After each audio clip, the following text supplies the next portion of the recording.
You know, one thing I love about YouTube is you have the ability to learn about any subject, whether it be a language, whether it be sales, whether it be real estate, whether it be the stock market. And you can learn about these things from people who are experts, people who are novice, and we have a tool in our hands which can guide us through anything that we want to learn in life. There's literally no excuse. And even the subject matter I'm going to talk to you about today is something that you can find on many different pages in YouTube, is the differences between someone who is a boss and who is a leader. How I look to separate myself from the masses in this is I like to focus in areas that aren't always talked about because I base it on my own life experiences. And while they might not seem the most glamorous, they are the most true. And it is what it is. And so one thing I like to look at is the differences between bosses and leaders. Now, just the idea of somebody becoming a boss is very appealing, right? So you're in charge. You know, a lot of people in their life, they've worked for individuals that they didn't even, favor. And they thought, well, if I was the one in charge, I would be doing things different. And that may or may not be so. But we got to look at that individual and find out what that individual is faced with.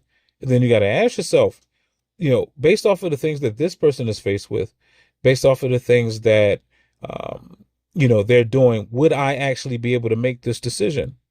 And certain aspects that represent a boss is very different from something that represents a leader. People tend to flock to leaders. And that's one difference right there. See, bosses are in charge by their title. However, people who are true leaders at heart, people tend to flock to and attempt to learn from. They attempt to gain as much knowledge from that individual because they believe in that individual and they believe in that individual's knowledge. Now, one overall best example to lead is to lead by example. I learned this in sales. I was talking with another manager in sales, and I was telling him about one of the people I was training. I was saying how they weren't doing so well. And one of the questions that he asked me was, well, how are you doing? I said, oh, I'm not doing that well either. He says, well, he's only going to mimic what he sees. See, if you're performing at an extremely high level, it could somewhat seem almost unattainable, but it can motivate the individual to get at least close to what you're doing. So let's say the sales quota is to do 2 sales a day and you're doing 3 sales a day. Well, that individual, when they do 2 sales, they know that they're doing a standard, but they believe that they can do more. Now, if the sales quota is to do 2 sales a day and you're only doing 1, what do you really expect that person to do?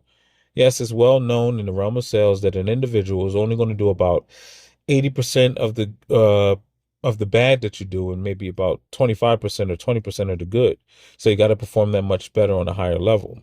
Now, one thing I know is that when you show instead of just tell people what they need to do, and you show people that you're willing to do it, that represents a true leader. Bosses is always barking orders. Do this, do that. You know, I've seen it happen time and time again. I've seen people lose respect for individuals because bosses would tell people to do things that they weren't willing to do themselves. And then people would question it like, well, are you doing this? Or would you doing this? Is it, or are you doing this? Or is this something that you would be doing?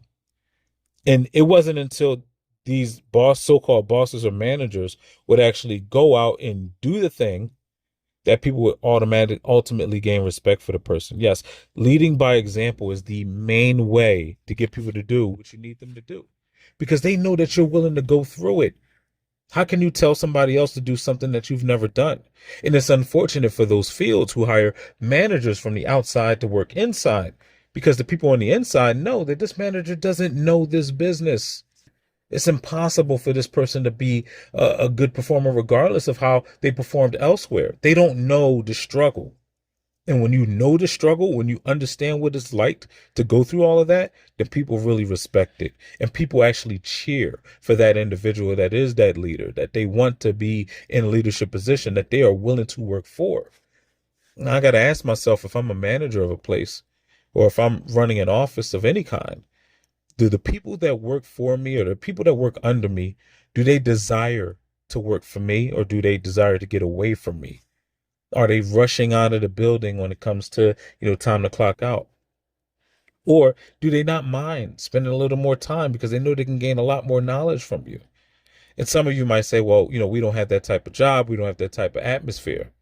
Well, maybe you should. There's many different things that bosses do, though. They focus on what the bottom line is. They focus on the numbers, but they don't care about the individual, not realizing that what the individual is going through could be affecting that individual's numbers. And like I said, if you haven't gone through it, how can you coach that individual? So I gotta actually, if I want to be an effective leader, I gotta make sure that I am finding out each individual. I gotta be a better listener than I am of someone who is, well, I gotta listen more than I can just bark orders. I gotta find out who this individual is, what makes them tick, what motivates this individual. Once I find this out, I can guide them in that direction. I can make that the main focus, and instead of making me or the job or the higher ups the main focus. Now they're focused on something, and now they can actually create goals for themselves. Some errors that bosses make that leaders don't make. And it might not even sound like an error at first, but it is an error. It's a very big error. That error is trying to do everything yourself. Now, I've been this person too, where you just try to, you know, do the morning meetings and you try to have conversations with everybody and you try to prepare territory for individuals if it's a territory they have to go to. You're trying to do everything yourself and you're going in so many different directions. No, the aspects of a true leader, of a real life leader, is their ability to be a good middleman, the ability to delegate, to know who is perfect for what job. Meaning, if you know someone is very good at teaching, then have that individual do all of the teaching and let them know what you want to be taught. If you know that another individual is good at the lead by example thing, well, then let that individual lead by example and have them train new individuals and let them see that as an example. Because when they see that as an example, then that's what they'll always go by. If you know that someone's really analytical and they enjoy actually organizing things, then I'm going to put that person in charge of structuring how everything is supposed to go for the day. But I'm not going to do everything myself. I got to make sure that there are maybe two or at the most three individuals that are going to be close by my side at all times. And those individuals are going to know what I think and know what I desire and know what I want to achieve. And they're going to be able to put that out in the aspects that they have their strengths. But I want to strengthen their strengths. I don't want the person that's good at teaching individuals focusing on, leading by example. I want them to focus on the teaching aspect of things. I want the person that is good at organizing things to organize things. I don't want that individual trying to show somebody how to do sales, even if they know how to do it. No, that's not the only thing in life, doing everything yourself. You got to show these individuals how to delegate too. Because it's one thing to be a teacher, but it's another thing to be able to teach somebody to be a teacher. And one thing I've learned is that if I can delegate through my actions of delegating, it'll show other individuals on how to delegate. So when I have that person that's a teacher saying they're trying to do this, they're trying to do that, they're trying to do this, well, why are you trying to do everything? Delegate it.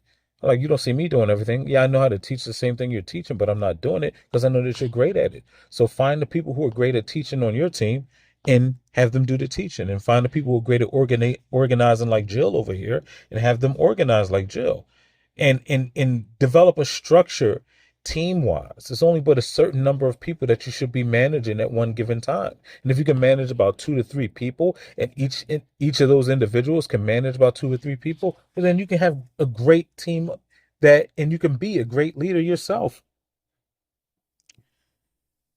Another thing that bosses tend to do that leaders don't do is they play one person against the other. While this may be a common practice, especially a lot of times in sales office where they talk about this person is better than this person and they do it for competition, I felt that this could be an error and it can discourage some individuals. And then some people will say, well, if it discourages them, then maybe they'll quit and we don't want that type of person here anyway. But who you decide what type of person is fit for it? Anybody can achieve these levels. Anybody can become a great leader. However, if you discourage that person from doing so, you could really be pushing somebody away that is very, very good.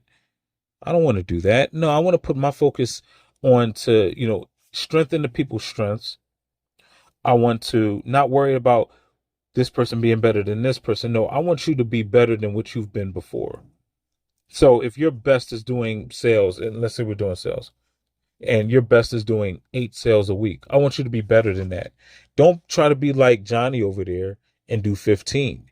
It's better that you do the 9, because when you're doing 9, you're becoming better. And then when you get to 10, you're becoming better. Meanwhile, Johnny, who's doing 15 every single week, isn't even getting better. They've actually kind of flatlined. Stop comparing yourself to other individuals, and stop having your guys, stop comparing the people that you're training, the people that you're teaching, the people who are following you to other individuals. You got to have people in positions to where they can thrive in the aspects of everything they need to thrive in. But you can't play one side against the other. One thing I notice about like great leaders that they do, that bosses don't do this. So what bosses do, they take all of the credit.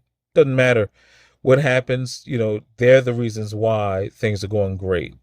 And a true leader knows that when you give the respect and you give the clout to your team, that you're going to get it anyway.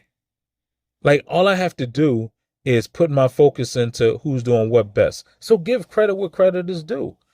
I remember I was working in an atmosphere, and I got to the point where I just didn't care anymore. I was doing whatever I had to do. I felt like I'll just get over on anybody and just get as much money as I can, and I'll just be out. I didn't care about the customer. I didn't care about the office. I didn't care about anything.